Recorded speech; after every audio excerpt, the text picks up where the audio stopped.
So as a father, what are some ways, man, that you see yourself having to either correct that behavior or just redirect how he going about that? I think he a lot like me, but this In generation, what ways? head is hard. Head is hard. So he got to continue to bump his head, bump his head, bump his head. What they say, a hard head make a soft. Yeah. Man, behind.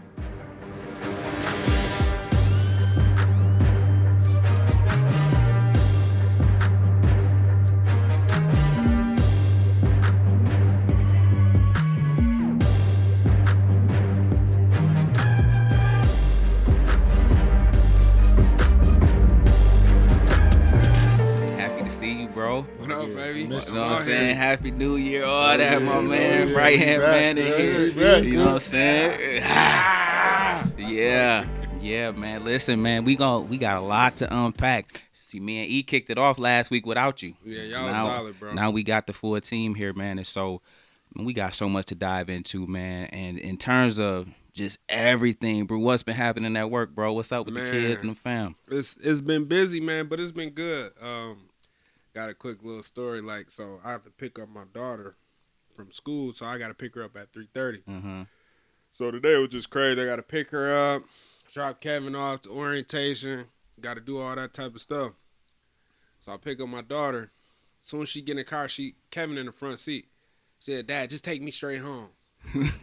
Kevin, do you hear her, bro? Like, she can't say, "Hey, Dad, how you doing? Thanks She's for picking me 7 years up." old. You know what I mean? Like, Dad, what's going on? How's, Dad, take me home. I look back. So, Kevin, I got to take him to a job orientation.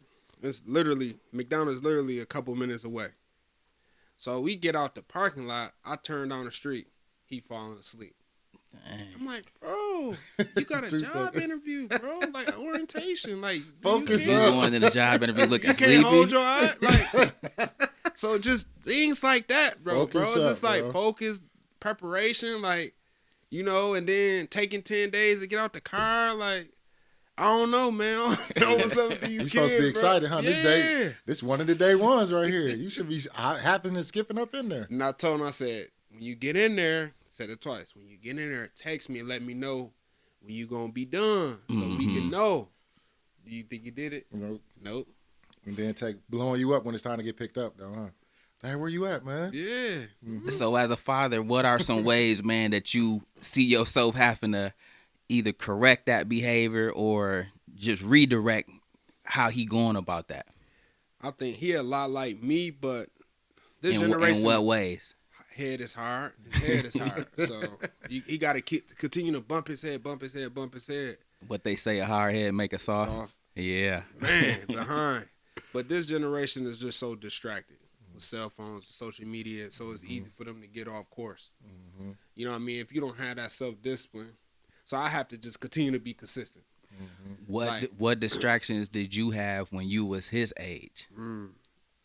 Our distractions. What was our distraction? Because we was all tight. Listen to this. Think about that, because one of the things I love about y'all too, I thought the Z was going to be a distraction. Remember the Z? The O's. And the O's. The O's. You know what I'm saying? And so, because look, when you get your license and you can now drive to practice, but you can go slide up on a chick too. Oh, yeah.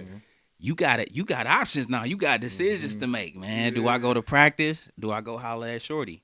Yeah. You know what I'm saying? And so I remember y'all winning or going to the state, but I liked it how focused y'all remained, even though y'all had wheels, y'all had transportation.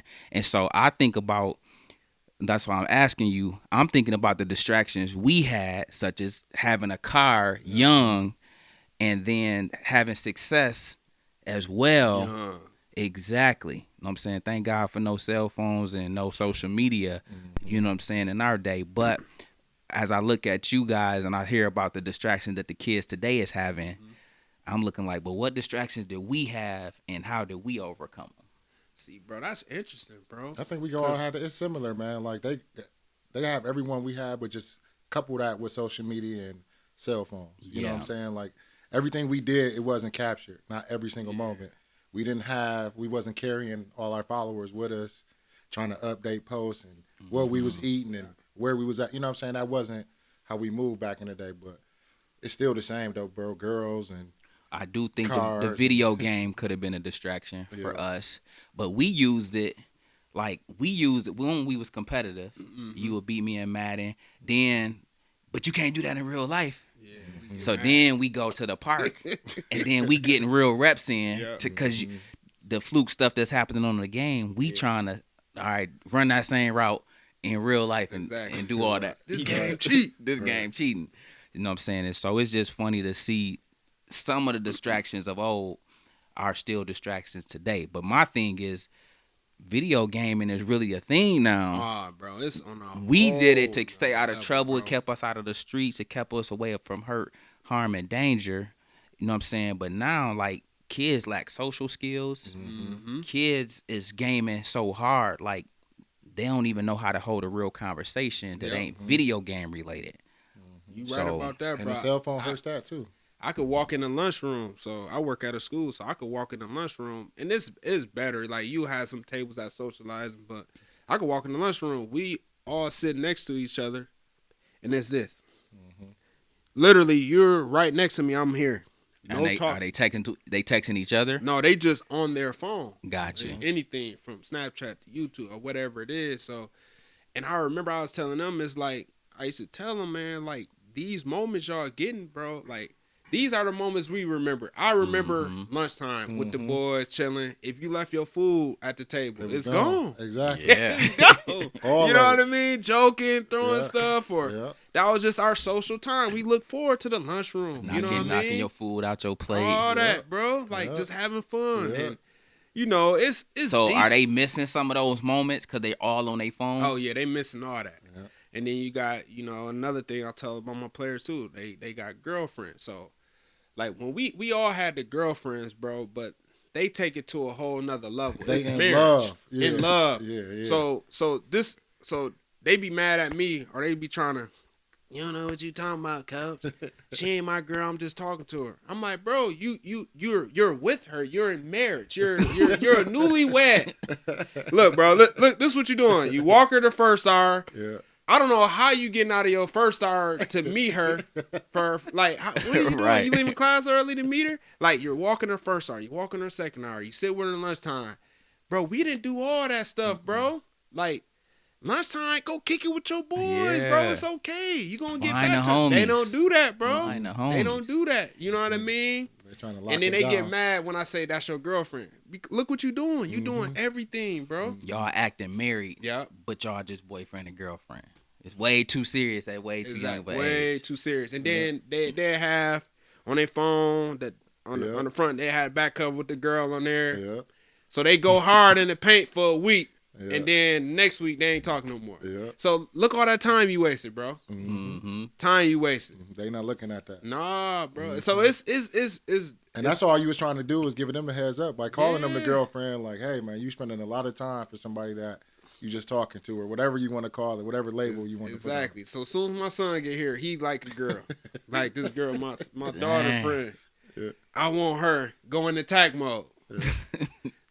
A month straight. So I'm like, dude, you the new kid on the block. We got Can't even enjoy 1,300 it. students. Can't even enjoy it. I said, bro, like it's cuties all over. Like, just be a new kid, kick it with some friends, have a good time. But you focus on one, then he gonna say, Dad, it ain't no girls here because you focus on one. You ain't looked around. You ain't turned got- your head You to had see your nothing. head down. You was walking with your head down, You got bro. your hoodie on tight. Yeah. You looking straight forward. Keep And your then head go on the this swivel. one. Right. Then he put all that time in her, right? Yeah. He liked her. She ended up liking him. Kind of, it didn't work out. Yeah. But I'm like, look at them hours you blew. Mm-hmm. Blew hours at night, texting, waking up like I gotta wake you up, left you home. Cause I told him, bro, we leave every morning at 6:45. Yeah. If you're not ready, I'm leaving you, bro. One of the things that interests me, man, is about the kids today being so focused on one person. Like you said, not having your head on a swivel, or not just being open to having friends versus jumping into a serious committed relationship straight out the gate. Straight out the gate. Straight out You the ain't gate. You ain't even here experienced yet. nothing. You ain't even here yet. You ain't even here yet. You Exactly. don't know what we got. You ain't even seen the rest of the chicks and that's on the first floor, second Exactly. floor. You None know of what I'm that. saying? Nope, I want her. Yeah. Man, And and I'm so going, You're not even having the chance to have a conversation. that with dynamic nobody tripped else, me bro. out because one thing I know, man, what I like that I did, even though it might be frowned upon, like when you weigh your options, you get to see and learn what you like and what you don't like. mm-hmm. But when you go right for the gusto out the gate, you don't even know about if you like those kind of girls, or if you like those kind of girls. You know what I'm saying? And so, man, I be seeing like, y'all that serious out. Y'all just got here. Yeah, It's your first day in class, first day of the school year. exactly. You know who you want for the whole 4 years. Exactly. And they don't even talk no more. Exactly. Like it was a physical thing. She a pretty looking girl, you know what I mean? But personality wise, They didn't mesh. It didn't mesh. And you that's don't even what I'm talk saying. to her no more. You don't even say and hi they no don't more. even go through that process of being able to figure out the And personality that's what I was types about to say. that mesh well with how they personality type Real is. talk, Like bro. sit back, like you said, be the new guy for a minute. Like see Enjoy what's going that. on. That's a good See thing. what's popping That's at a lunch. You know what I'm beautiful saying? Like Yeah. figure it out, and then be like, you know what? Oh, girl, kind of cool, and her personality popping. Like, what's her name? What's up with her? Exactly. He's Nope. like, no, I see this one. I gotta have it. Deer in the Now, though. headlights. Deer in the headlights, Heck, bro. yeah. Mm-hmm. Man, we got Nick Saban on his seventh 7. This they chasing the national 7th, I think. championship. Man. Where does he rank in you guys' coaches Ring of Honor Hall of Fame? Where would y'all have him as one of the greatest coaches of all time? Is he the top college football coach of all time, or would y'all say it's somebody that's giving him a run for the top spot? No, I would say Nick Saban is the top football coach of all time, man. College? College. Got you. Yeah, I'm not, because the league is a different ball game. I would say college though, especially at this time. Like it's a time of recruiting, and he goes and gets the players that he wants. They fit in the system. It's a help me help you type. And of deal. he's been consistent. Yeah. Success loves consistency. And one thing about Alabama and Nick Saban, like you said, they getting players that fit their system. Time in, time out, year in, year out. Guys winning the Heisman, whether it's a running back, a QB, a receiver. And it's just remarkable to see a program built on excellence, and it's just repeated most years. You know what I'm saying? He might have an outlier here and there where they don't win it, but they still in the running. They ain't never 1-9. His excellence has been sustainable, man. Along with that, though, Chris, with that excellence, he's been able to change along with things. Like I remember we used to talk back in the day. Nick Saban used to have a big D line, like big 3-4 guys. You know what I'm saying? An athletic quarterback, and teams would get outside of him, and they didn't have a real dominant pass rusher. So like, when it came time to get after it, or you needed to get a stop or a So sack or a strip rumble, he was flexible and nimble and adjusting with the game, Yes. or You know bringing what? in coordinators that can help implement where the game and maybe remember, have he been used to be moving complaining to. about them going hurry up. So those big guys, they couldn't keep up. He's like, you know what? I gotta adjust my thinking, adjust my game plan. That's what he did. Went out, got the guys that again fit his system, and he's been winning ever since. You right on that, E, and I'm gonna add on to that. So remember in 2016 when Ohio State beat Bama. Yeah. So the things that they struggle with, Yeah. linebackers is 250 pounds, 240. They couldn't run. D linemen, they D ends was D tackles. Big guys that couldn't run. That next year, he got those guys. He adjusted. Yeah. So to me, that's where he, sometimes coaches, bro, they don't change their scheme to the now. We are who we are. There you go. That's it. No, he adjusted. And for him to coach 40 some years, bro, to see different systems and schemes and the personality of kids, bro, to adjust, bro. He old school. He old school. So it wasn't no transfer portal in the 70s. Nope. It wasn't, it was that tough kid. Now he adjusting to that, bro. And that's why I say he the GOAT, bro. So he the GOAT for his adjustments along with his sustained excellence. There you go. I love it, man. Like I say, man, success loves consistency. Nick Saban, major salute for a job well done. Good luck on maybe a 8th national championship at this level. The one thing I want to say, man, is when you have success, the real hallmark of success is your ability to produce other winners. His coaching tree. Correct. His coaching tree, his pupils, the students that now have become the teacher, he facing off against them in national championships. That's remarkable, and that speaks volume too. Like your leadership style, your winning, it rubs off in such a manner that guys are going out starting their own programs. But his blueprint is successful, man. If you've been an assistant for any amount of time at Alabama, you've seen in a 4-year span, you've seen them win a national championship. Like, so you would be a fool to not take that same recipe and take it somewhere else and try to duplicate it. Like, and Kirby Smart's done a good job. This is actually his second national championship he's playing in. So, again, against Nick Saban, but you got to slay the goat at sometimes. You got to beat the giant. You know what I'm saying? So, do you guys think this year will be the year Georgia is able to pull it off and Kirby Smart? Can they get it done? So, I'm going to look at it from every angle, and then I know you guys won't throw in. So, D-line. So, Georgia advantages, we know defense. The front seven. They league ready. They do a great job of blitzes. They throw a lot of different blitzes. So to me, it's going to come down to that. It's going to come down to Alabama protecting Bryce Young like they did in the SEC championship. They did a great job of protecting him. They knew what blitzes was coming.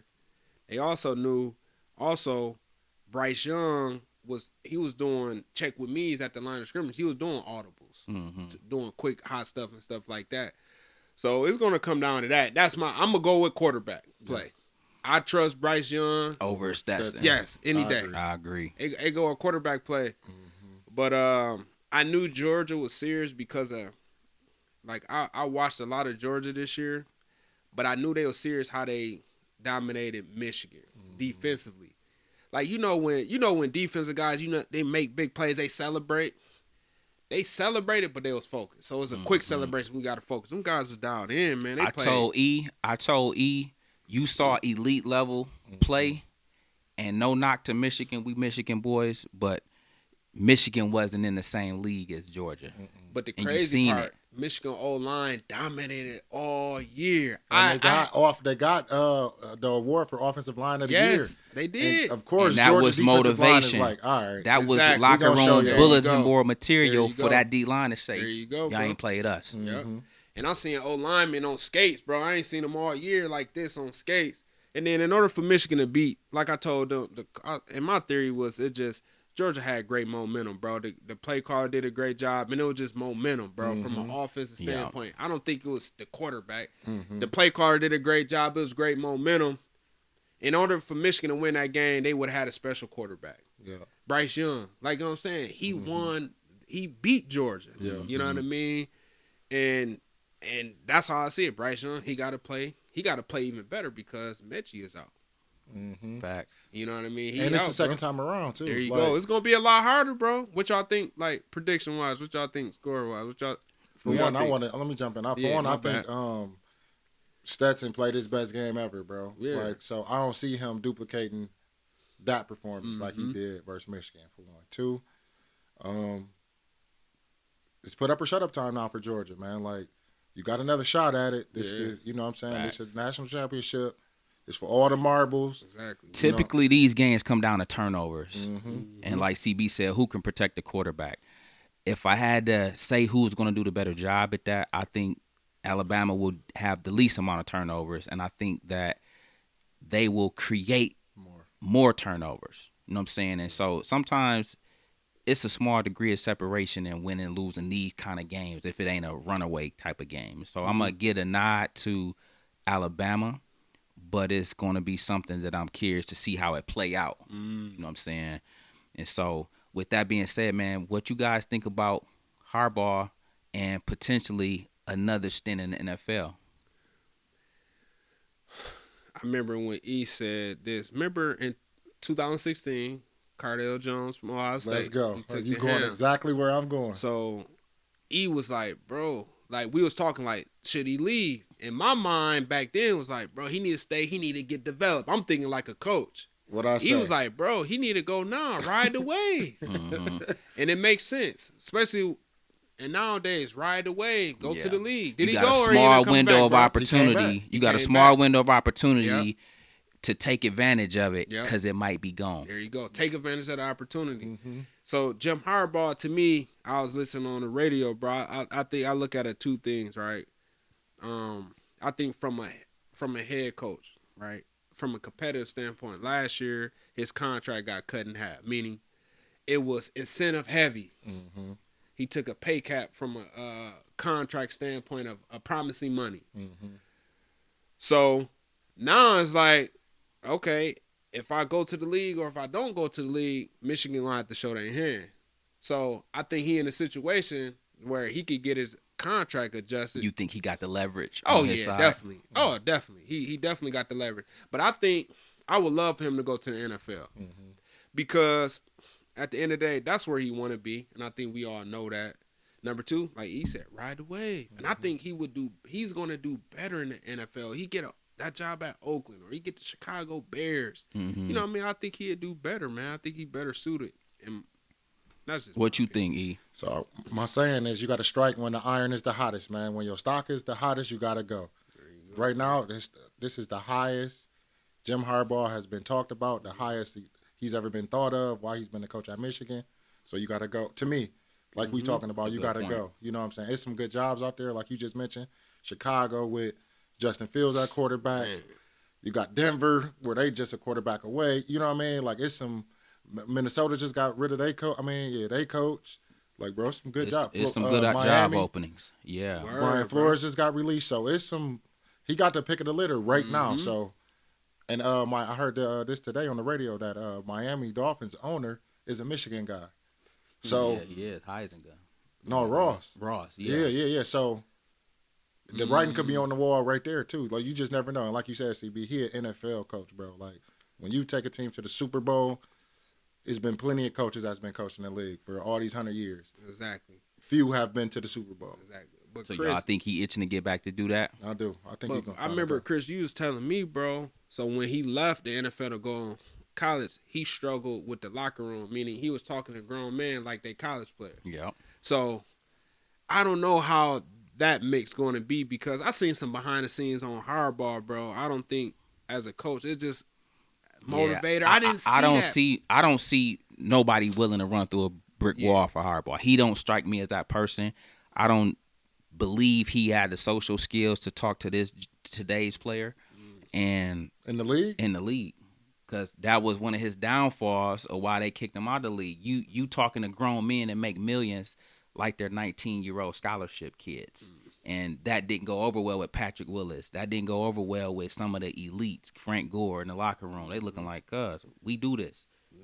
You know what I'm saying? And so, and he didn't get better at it. He looks uninterested to me at times on Michigan's sideline.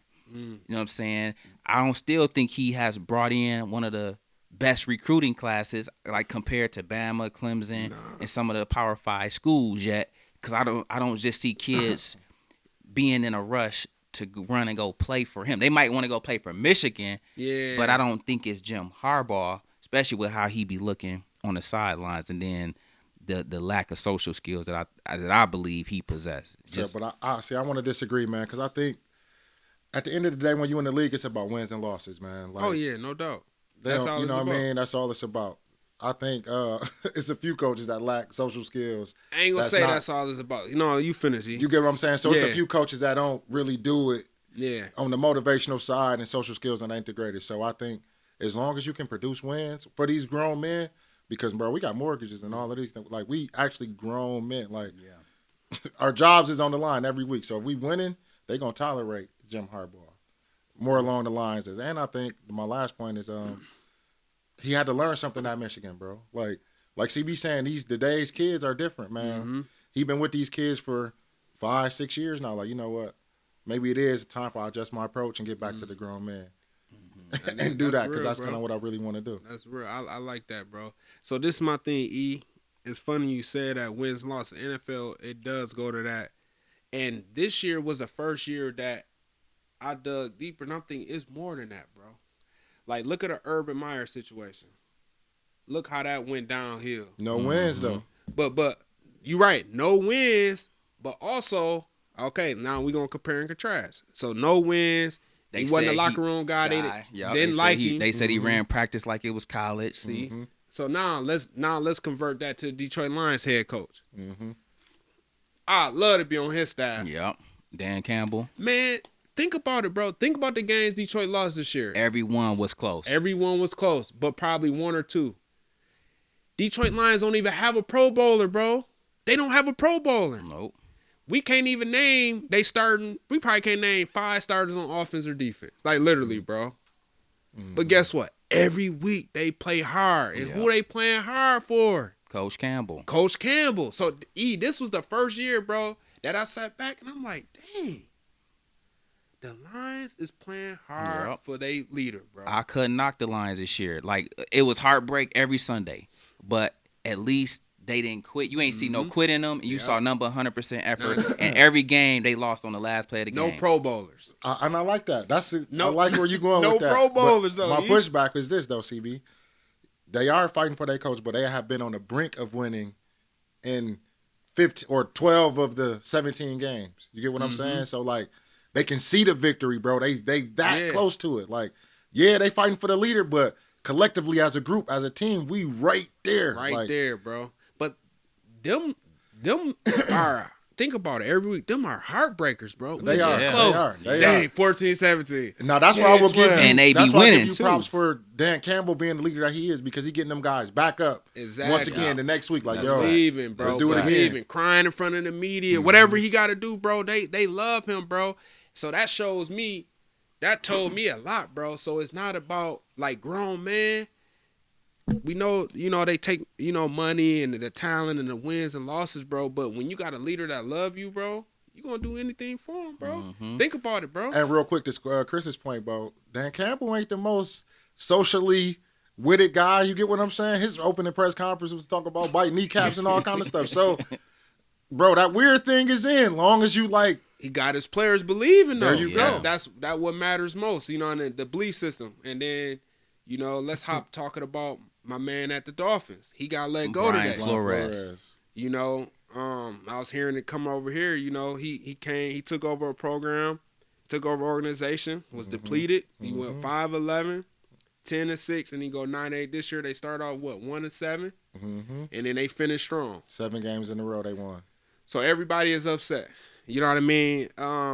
So the frustrating part for me, I think for us, is African American coach, a good African American head coach being let go. And I heard about him and the GM didn't get along, and then him and Tua's situation was a little spicy. But for me, bro, so we always looking to fix things. Like, okay, as an owner, man, head coach and GM, we got to fix this situation, bro. Like, we got to come down, because Flores is our future. You know what I mean? He's going to do great things here. We're going to make sure we got to put all the tools for him to be successful. And I get frustrated with college football and NFL, bro, when they let good coaches go. They let good coaches go, bro. And now, like Ryan Clark said today, who's going to replace him, bro? Right. So what do you guys think are some of the factors that are at play when good black or minority head coaches are let go, not given the same grace as their counterparts are given? What do you guys think are at play? Or we always get the jobs when the team is either the most worst or horriblest team in the league, whether that's the NBA, NFL, college, no matter what. What's at play with First, I want to things? speak to the what's at play first and foremost. I think that they don't allow us the leash long enough. Like, 3 years ain't long enough. You get what I'm saying? To go over and to totally overhaul a bad situation into a winning program. They've been a laughing stock of the AFC East for the last however long. You know what I'm saying? I don't think Brady ever lost to the Dolphins. Like, for real. So for that to happen in just 3 years, it's just like disheartening, man. It's just like, dang, it's frustrating because you don't get long enough. Like, bro, I was winning. I think his overall record is 25-24 or something. Like, or it's one game either way, above 500, below. For, like, come on, man. That's not fire, bro. But that's what you get, bro. Yeah. Like, What you think, bro? It's frustrating, bro. Like, because I'm a head football coach, so I look at those things. It's sad, but we have to have a perfect situation, bro, in order for us to. First of all, we get the worst jobs. So that was a horrible job that he got. we have to make sure I have a good relationship with the GM. So now I'm thinking like, dang, did the GM hire Flores? Like, I'm not sure if he was his guy. so That's another thing. that's You already another know thing. how I that got to go. make sure I got a relation. If me and my relationship, my GM don't get along, I'm not gonna be there that long, bro. Your leash ain't gonna be long. There To you East go. point. It's so Because he want his guy. you got 2 years. They gonna give you 2 years, and if you don't shift it in 2 years, you're gone, bro. You got to be in the Think about it. playoffs. You have to be. Like you have to have I'm just saying you have to have a winning record, bro. So how will we ever get that if we're inheriting bad teams and programs time and time again, and the leash is only 2 years versus John Gruden back when he inherited the Bucks and or the Raiders, and they was already and they was ready. already Super Bowl ready. Already ready. I don't even know, bro. I don't even think it's gonna change. Like E said, and I'm gonna let E said. E said the NFL is like Catholic schools, like private schools, the owners. You know what I mean? Like E said, why should I hire you? You know what I mean? I like this. I don't guy. have to. You can't tell me who to hire. You can't. For real, you can't tell me who to hire. There you go. And it's just, bro. It's my money. I'm control. I got. You know what I mean? It's my money. You can't tell And me to so hire. so because of that control, they also dictate the leash. Oh yeah. For sure. Like again, bro. Yeah. If I'm the owner, I'm I'm the only one that's in control to hire the GM, the president, head coach. Yeah. Like, if I'm not feeling it, I'm gonna fire one of them. Somebody got to go. And then if I don't still like it, I'm gonna put pressure on the other guy to fire the guy below him. So I'm always in control. You get what I'm saying? No matter what. And again, you can't tell me to hire CB. So Klay Thompson, man, coming back after 2 years of being out due to injury. His performance came back 17 points, didn't miss a beat, made his first three, dunked on the whole team, made a layup.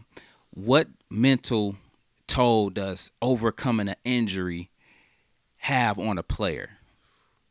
What are some of the things you guys think about injuries you guys had in your career as athletes and the mental toll it take on you and then to get back? You know what I'm saying? I think the mental toll is just as heavy as the physical toll. Okay. Seriously, like Clay with the torn Achilles and ACL, like the 2 years, I think as much as he had to rehab the Achilles and the other injuries, he had to rehab his mind. He had to rehab his mental stamina as well as his physical stamina. You know what I'm saying? He had Does to stay. doubt end up creeping For sure. in? Do you start having Bro, you gotta thoughts train that about out of will there. you be back to how you was before? For sure, especially coming off 2 injuries, like that's only natural when you have one doubt creeps in. 2 tough injuries, Back to bro. back at that. ACL and Achilles. Like Bro, you're this not ain't supposed no to come back. ankle sprain, ACL and Facts. Achilles, bro. You're not supposed to come back from either one of those and then be yourself. So doubt had to creep in, especially after the second one happens. Like, man, am I supposed to do this? So which one happened first, bro? The ACL in the finals. Yeah. And then, CB, you had an ACL injury. Nah, How ACL, you had a PCL? and the ACL. but they said the ACL is the toughest injury to recover from a mental state. From a mental state. Yes. Yeah. Because it's your knee. You know what I mean? Yeah. And you think you're going to snap it. You don't think you're going to tear it. And what people fail to realize is that 90% of all sports is mental. So if you out there with doubt and thinking you not who you once were, not as explosive, not as reactive, man, that can creep into your game. CB, when you had to overcome your PCL, what was some of the mental things that you went through being a top QB in the state at the time, and then now having to not only nurse yourself back from injury, but then resume playing with a brace? I think the biggest thing is, like, from a football standpoint, it was challenging, bro, because I couldn't do the things that I used to do before I got the injury. Like, move around, run the football and stuff like that. I had to become a pocket passer. And every time, so when I was playing on the turf at Hausman, you know, it's turf, and I had the PCL when I, like, ran or, like, when I scrambled, the turf was pulling my knee. Like, it felt good in grass, because it's grass, but on turf it was pulling my knee.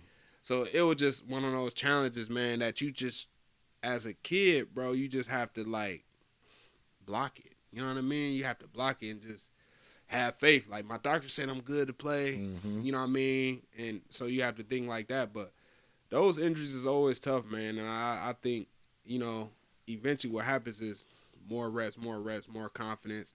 When you're doing therapy, when I used to do therapy, I did extra reps, you know what I mean, to strengthen my quads and my hamstrings. But, man, I couldn't imagine tearing an ACL. So I've been lucky. I didn't tear an ACL. It was more a PCL. Mm-hmm.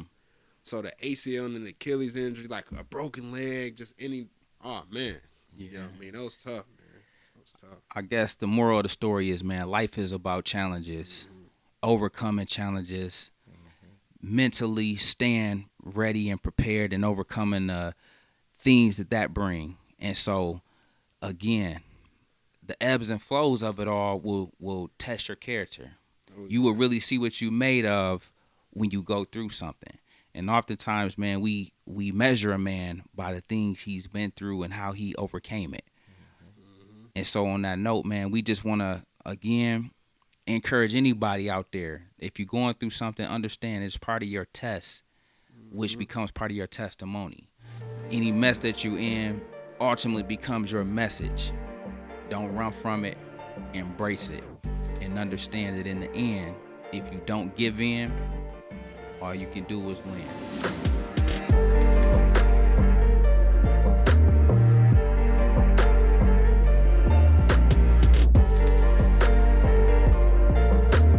Make sure you guys check in to Deeper Than Sports on all platforms, whether Instagram, Facebook, YouTube, and Twitter. Make sure you tune in each and every episode so you can see what's coming down the pipe each and every week. Till then, guys, take care. We'll see you all in the next one.